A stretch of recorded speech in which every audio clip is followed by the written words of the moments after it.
November 19th, 1940, 23:47 hours, somewhere over Oxfordshire, England.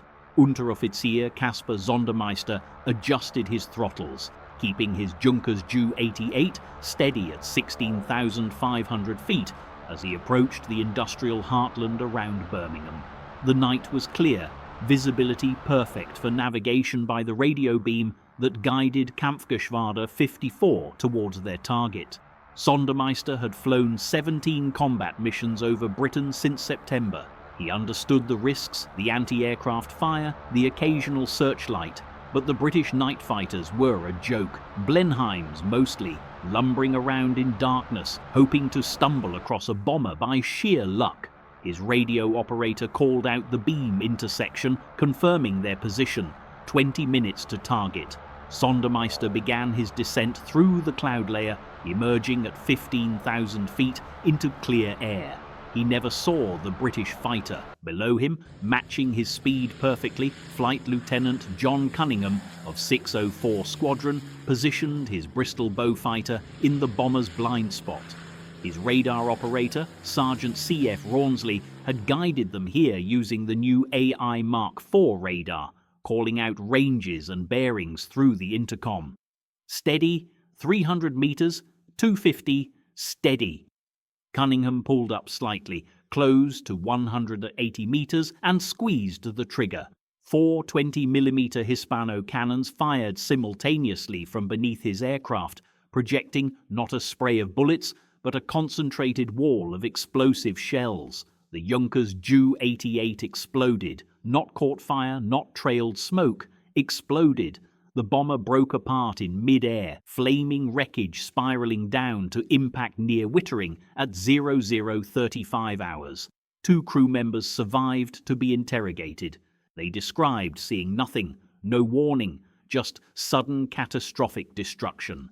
Sondermeister and 2 others died in what would become the first confirmed radar-assisted kill using the new British weapon.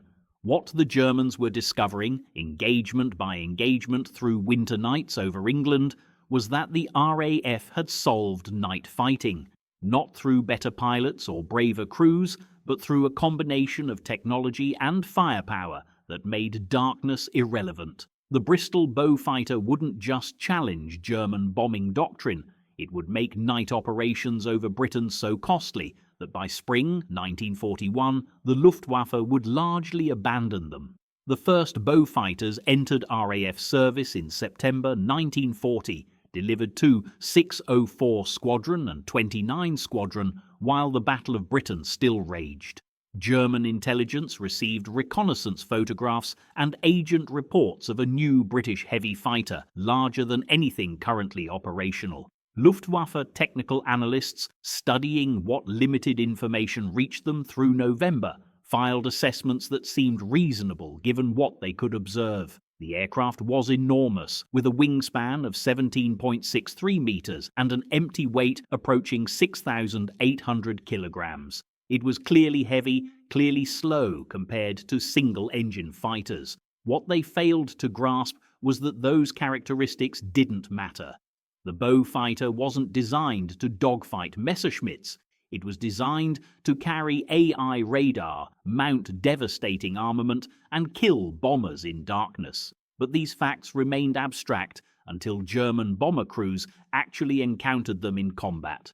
Hauptmann Werner Hoffmann, flying with Kampfgeschwader 1 out of Melun, France, described his squadron's first awareness of something new in post-war interrogation records captured by Allied intelligence. The encounter occurred during a raid on Liverpool in early December 1940.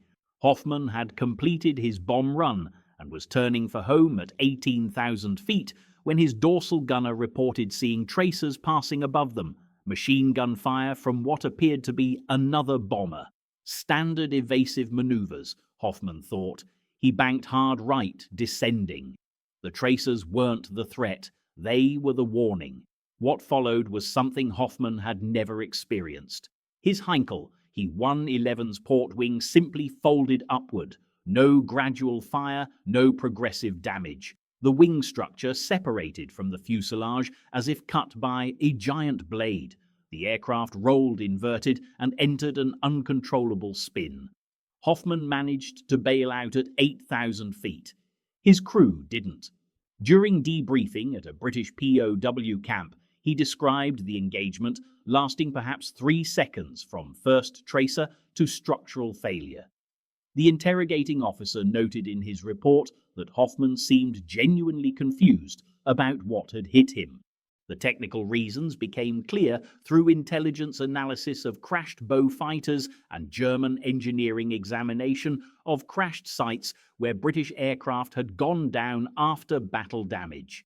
German engineers discovered an armament arrangement that seemed almost excessive. 4 Hispano Mark 220mm cannons were mounted in a tight cluster beneath the forward fuselage, supplemented by 6.303 Browning machine guns in the wings. But the cannons were what mattered. Each Hispano fired a 130-gram shell at approximately 880 meters per second. Each shell contained 11 grams of high explosive, at a rate of fire around 600 rounds per minute. A 2-second burst from all 4 cannons pumped approximately 80 explosive projectiles into the airspace ahead. 80 shells, each capable of punching through aluminum airframes, severing control cables, igniting fuel tanks, or simply dismembering aircraft structures. German bomber crews learned this mathematics the hard way. A Heinkel He-111 might absorb dozens of rifle-caliber bullets from a Blenheim and limp home. It could not absorb 4 synchronized 20mm cannons. More significantly, the cannons were mounted in parallel beneath the cockpit, all 4 barrels separated by mere centimeters. There was no convergence angle, no need to adjust for firing at specific ranges. The shells flew in an almost cylindrical pattern from 100 meters to 400 meters. A pilot aiming at a target could fire at any distance and put shells into the same focused impact area.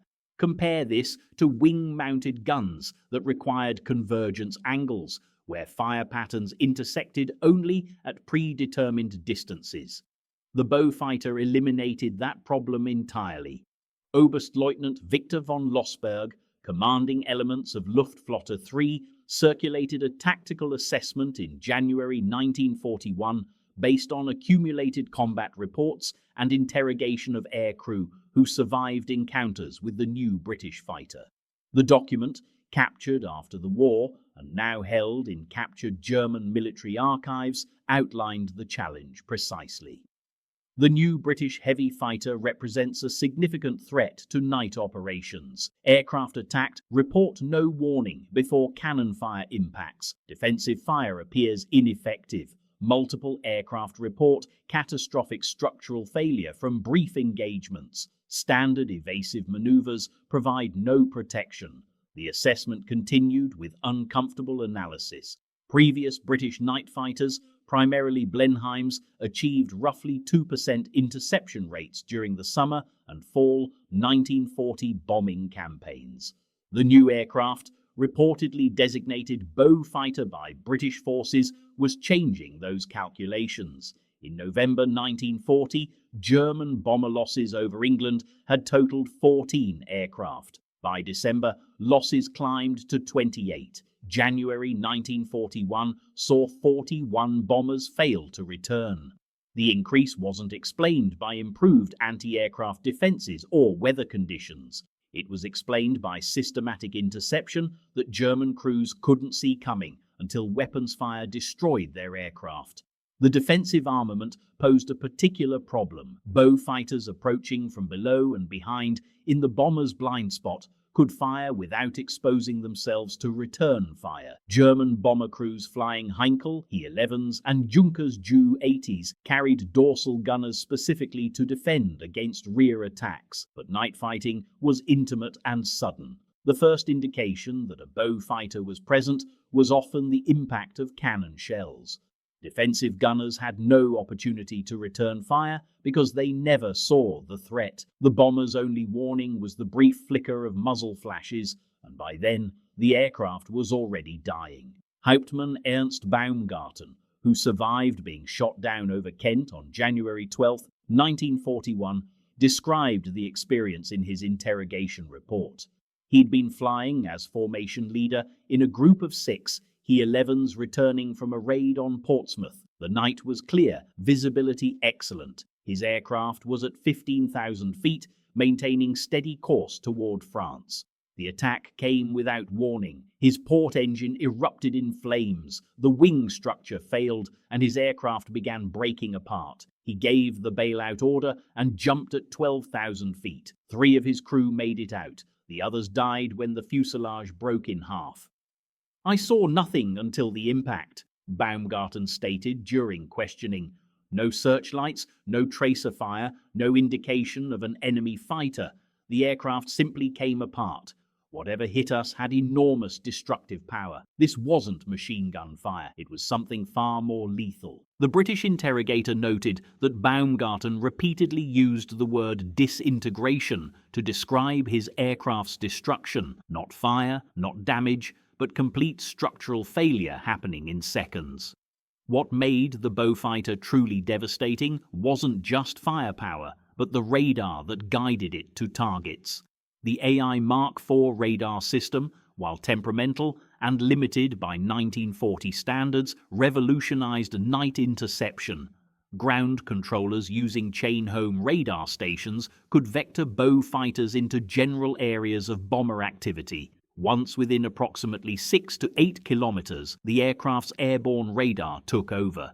The radar operator, seated behind the pilot, watched a cathode ray tube display showing target blips.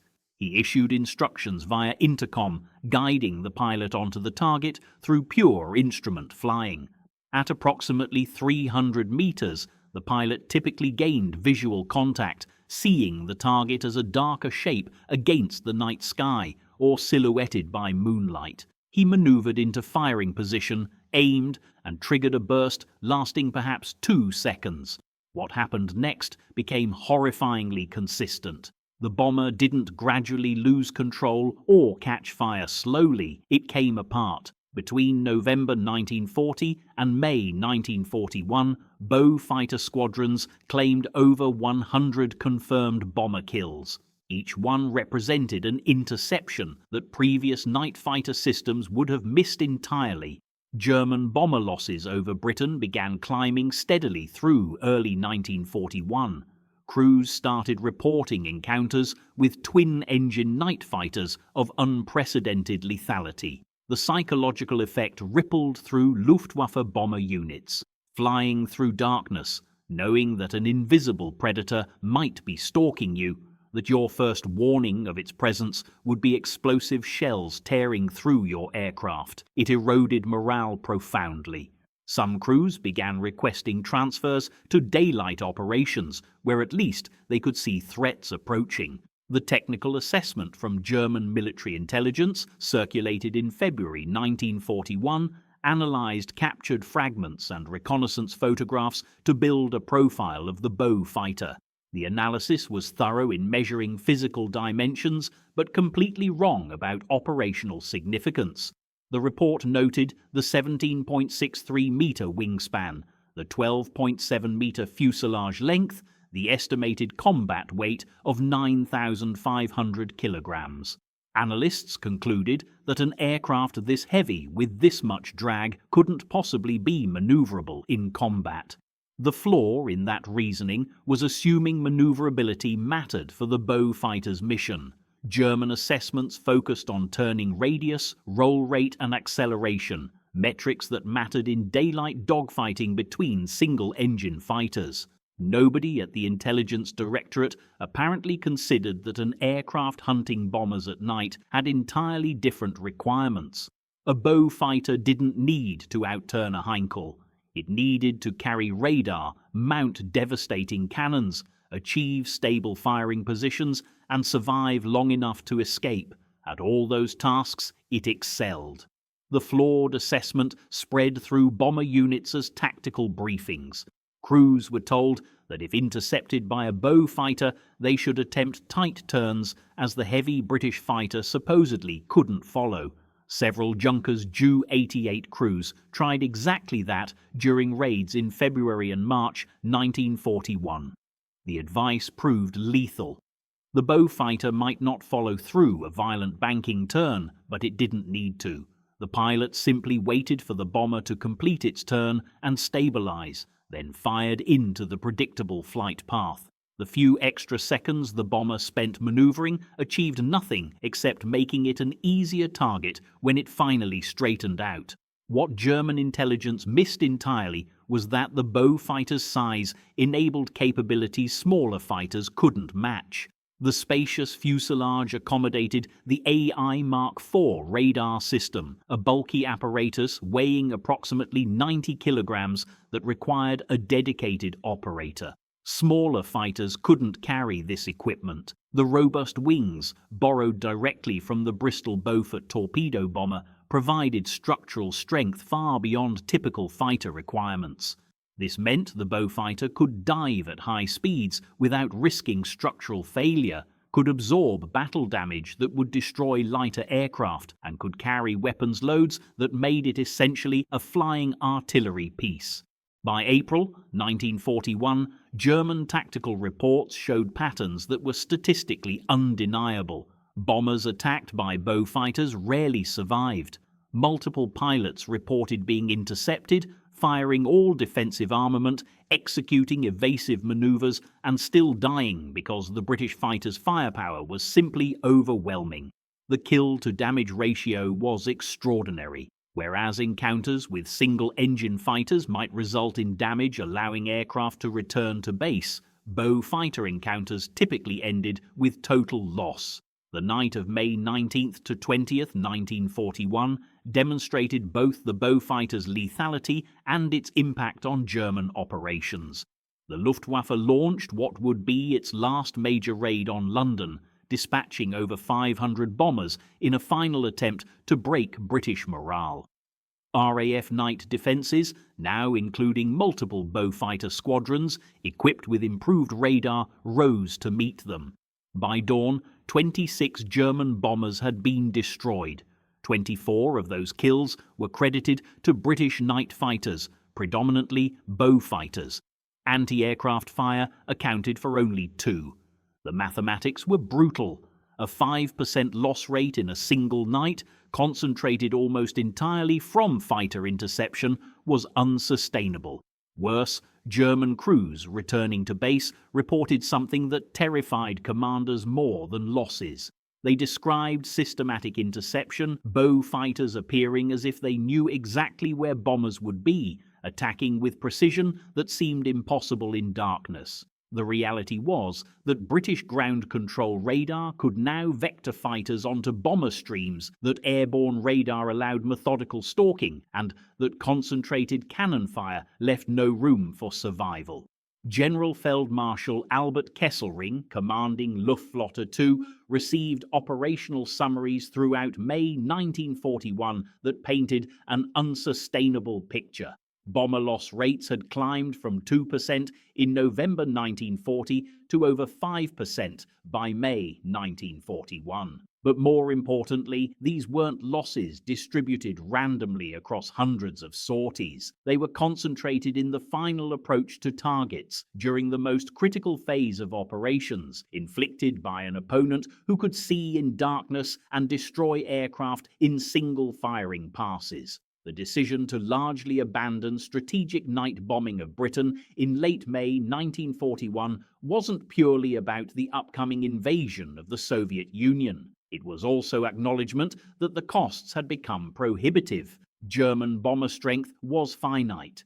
Training replacement crews took months. Losing 5% of a strike force nightly meant operational capability would erode completely within weeks. The Beaufighter had made night bombing unsustainable. Flight Lieutenant John Cunningham, the pilot who scored the first radar-assisted kill on November 19, 1940, became the most famous British night fighter pilot of the war. By May 1941, he'd claimed 14 confirmed kills, all at night, all flying Beaufighters with his radar operator Jimmy Rawnsley. The British press, desperate to explain his success without revealing radar's existence, fabricated stories about exceptional night vision enhanced by eating carrots. Cunningham endured the nickname Cat's Eyes throughout the war, knowing the real reason for his kills was technology and teamwork. But Cunningham's success represented something larger. He was one pilot in one squadron. By spring 1941, multiple Beaufighter squadrons were operational. 604 Squadron, 29 Squadron, 25 Squadron, 219 Squadron, 600 Squadron. 13 squadrons total, equipped with Beaufighters by mid-1941. Each squadron achieving regular kills, each one making German bomber operations progressively more dangerous. The cumulative effect created a defensive capability that the Luftwaffe couldn't overcome. German military planners understood this by summer 1941.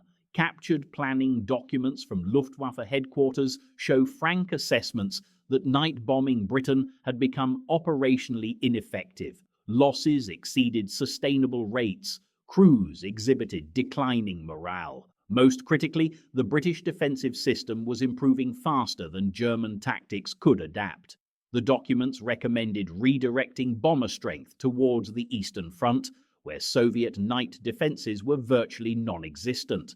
The strategic impact extended beyond kill counts. Every Beaufighter scrambled, even those that didn't achieve kills, affected German operations. Bomber formations altered course when fighters were detected. Raids were abandoned entirely when interception seemed likely. The psychological effect of knowing British fighters could find you in darkness, that they killed efficiently when they did, made crews hesitant, formations looser, bombing less accurate. The Beaufighter didn't need to shoot down every bomber. It simply needed to make every German pilot dread British airspace. By late 1941, the Beaufighter had proven itself beyond night fighting. Coastal Command adopted the aircraft for anti-shipping strikes, discovering that the same 4 cannons that dismembered bombers could devastate merchant vessels and escort ships. The Mediterranean theatre saw Beaufighters operating in every role, from night interception to ground attack. The Pacific saw Australian and British squadrons using the type against Japanese shipping and airfields. Each theatre confirmed what German bomber crews learned first. Concentrated firepower delivered precisely was more valuable than any other characteristic.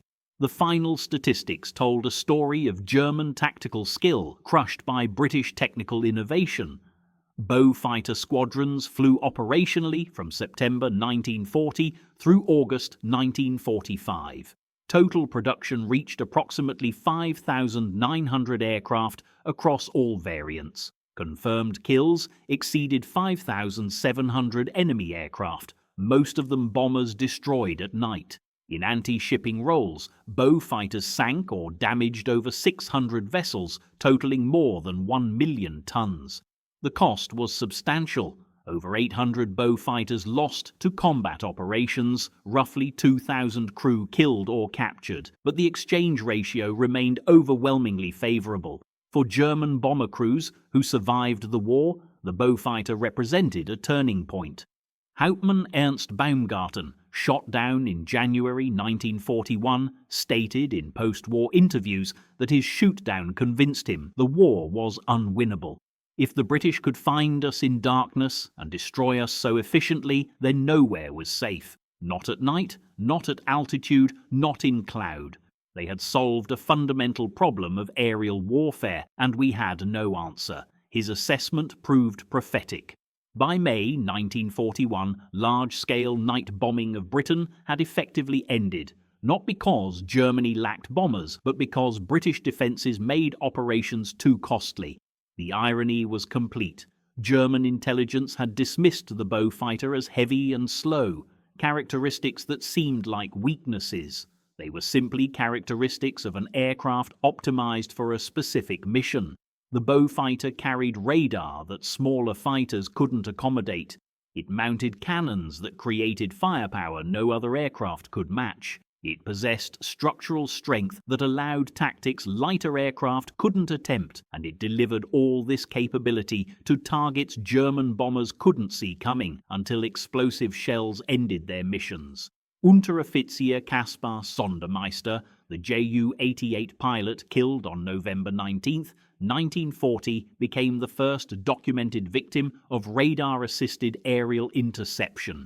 His death marked the beginning of a technological revolution in air warfare. Night fighting would never again be a matter of luck and eyesight. It would be systematic, methodical, deadly. The Beaufighter proved that an aircraft didn't need to be fast or nimble to dominate its role. It just needed to excel at what actually mattered, finding targets in darkness and destroying them with overwhelming force. John Cunningham survived the war, transitioning to test pilot work with de Havilland, eventually flying the Comet, the world's first jet airliner. He died in 2002, having never particularly enjoyed his cat's eyes nickname, but understanding its necessity during wartime. Jimmy Rawnsley, his radar operator through 17 confirmed victories, wrote a memoir titled Night Fighter that detailed their partnership and methods. The book became the definitive account of radar-equipped night fighting, describing both the technology and the teamwork required to hunt German bombers through British skies.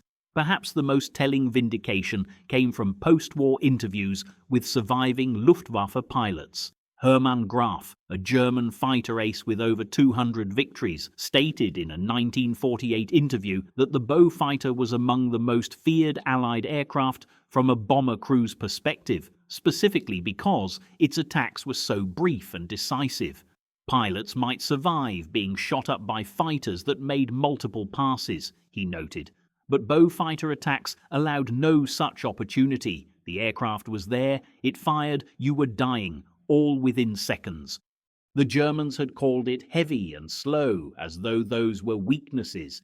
They were simply characteristics of an aircraft designed for a specific mission, carrying radar, cannons, and fuel loads that smaller fighters couldn't manage, then using that equipment to destroy targets in single overwhelming attacks. The Beaufighter didn't need to dogfight. It needed to kill efficiently, and at that task it proved utterly, terrifyingly effective. 4 20mm cannons rendered debates about maneuverability entirely academic. When 80 explosive shells arrived simultaneously, nothing else mattered. 80 years later, only a handful of Beaufighters remain in museums, static displays of a design that emerged from desperation and pragmatism. When aviation historians examine the aircraft, they see the borrowed wings from a torpedo bomber, the hastily modified fuselage, the unconventional mounting of weapons. German night fighter crews who encountered it saw something different. They saw an opponent that found them in total darkness and destroyed them before they knew it was there.